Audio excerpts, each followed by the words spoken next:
சோதிக்க வேண்டியதான். சோதிச்சு பார்ப்போம் என்று என்று பகவான் கொடுத்த முத்துக்களிலே ஒரு கை முட்டை அள்ளினார். எதிராக நின்று கொண்டிருக்கக்கூடிய ஈசன் பகவான் முத்தியிலே அப்படி முட்டை அள்ளி போட்டான். முட்டை அள்ளி போட்ட உடனே பாருங்க என்ன ஆச்சு.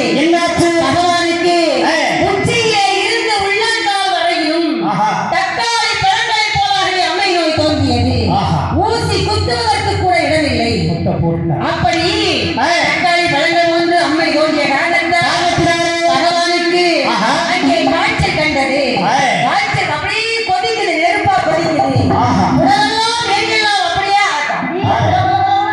அப்படியே தக்காளி பழம் போல இருக்கு. அப்படியே ஒரு ஒரு உருந்துற மாதிரி வேதனை தாங்க முடியல.